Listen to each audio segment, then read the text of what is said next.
அனைவருக்குமே வணக்கம்.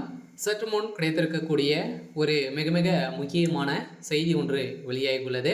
சற்று முன் டெல்லியில் திகார் சிறையில் சரணடைந்தார் முதல்வர் ஸ்டாலின். இது மாதிரி பார்த்தீங்கன்னா செய்திகள் வெளியாகிருக்கு. இப்போ பார்த்தீங்கன்னா அதிரடியாக டெல்லியில் பார்த்தீங்கன்னா திடீர்னு பார்த்தீங்கன்னா முதல்வர் ஸ்டாலின் அவர்கள் 2 நாட்களுக்கு முன்னாடி புறப்பட்டார். ஸோ இதன் காரணமாக பார்த்தீங்கன்னா அவருக்கு அதிரடியாக ஒரு சமன் அனுப்பி நீதிமன்றத்தின் மூலமாக சமன் அனுப்பியிருந்த நிலையில் பார்த்தீங்கன்னா அதிரடியாக அமலாக்கத்துறை அனுப்பியிருந்த சமன் அடிப்படையில் தான் இப்போ அதிரடியாக அமலாக்கத்துறை கஸ்டடியில் இருக்காரு அப்படின்ற மாதிரி தான் தகவல் வெளியாகி வருது. இருந்தாலுமே பிரதமர் மோடி அவர்கள் சந்தித்து திமுகவை காப்பாற்றக்கூடிய நிலைக்கு தான் அவர் சென்றிருக்காரு அப்படின்ற மாதிரி இப்போ பரவலாகவே பேசப்பட்டு வருது. இந்த நிலையில் தான் ஏற்கனவே பிரதமர் மோடி அவர்களே பார்த்தீங்கன்னா உதயநிதி ஸ்டாலின் தரக்குறைவாக பேசி இது மாதிரி நிறைய பிரச்சனைகள் பார்த்தீங்கன்னா பிரதமர் மோடி அவர்கள் இழுத்து விட்டு இருக்காங்க. இந்த நிலையில் தான் இப்போ அதிரடியாக பிரதமர் மோடி அவர்கள் பார்த்தீங்கன்னா திமுகவை வச்சு செஞ்சுட்டு இருக்காரு. இருந்தாலுமே இப்போ டாஸ்மாக் உடைய நிறுவனத்தில் நடந்த ரைடின் அடிப்படையில் தான் இப்போ அதிரடியாக திமுகவே பெரும் கதிகளையும் போய் இருக்காங்க இல்லையா. திமுகவுடைய தலைமையகத்தில் சிக்கினாங்க அப்படின்னா ஒட்டுமொத்த கதையும் முடிய போகுது. திமுகவுடைய கூட்டாரமே அழியக்கூடிய விதத்துலாம் இப்போ நடந்திருக்கு.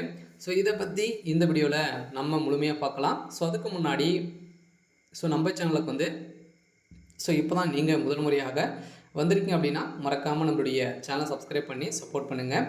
வாங்க வீடியோக்குள்ளே போகலாம். பார்த்தீங்கன்னா பிரதமர் மோடி அவர்களுடைய காலையில் கதறி கதறி எழுந்ததாக தகவல் வெளியாக இருக்குது. ஏன் அப்படின்னு பார்த்தீங்கன்னா இப்போ டாஸ்மாக் உடைய நிறுவனத்தில் நடந்த ரைடின் அடிப்படையில் தொடர்ந்து பார்த்தீங்கன்னா ஒரு டாஸ்மாக் நிறுவனத்தில் இயக்குநராக வேலை செய்த விசாகனுடைய வீட்டில் பார்த்தீங்கன்னா 2 நாட்களாகவே ரைடு நடந்தது. அதை தொடர்ந்து தொழிலதிபர்களுடைய வீட்டிலும் ரைடிங் நடந்தது. இந்த ரைடின் அடிப்படையில் பார்த்தீங்கன்னா திரையுலகத்தில் இருக்கக்கூடிய நயன்தாராவுடைய பேரிலும் அதே மாதிரி உதயநிதியுடைய பேரிலும் பார்த்தீங்கன்னா இப்போ குறைந்தபட்சம் சமீப காலத்தில் 1000 கோடிக்கு மேலே சொத்துக்கள் வாங்கியிருக்கிறதாக தகவல் வெளியாகி இது நிரூபணம் ஆயிருக்கு. இதை தொடர்ந்து தான் பார்த்தீங்கன்னா மீண்டும் மீண்டும் பார்த்தீங்கன்னா கல்லாரி அமலாக்கத்துறை அதிரடியாக சோதனை நடத்தியதில் எக்கச்சக்கமான டாக்குமெண்ட்டுகளும் ஆதாரங்களும் சிக்கியது.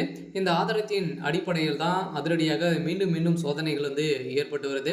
இதனால் பார்த்தீங்கன்னா உதயநிதி ஸ்டாலின் வசமாக சிக்கி கொண்டார். இதனால் பார்த்தீங்கன்னா பிரதமர் மோடியுடைய காலில் சரணடைந்து இப்போ திகார் சிறையில் தான் பார்த்தீங்கன்னா இருக்கார். அமலாக்கத்துறை கஸ்டடியில் தான் இருக்கார்.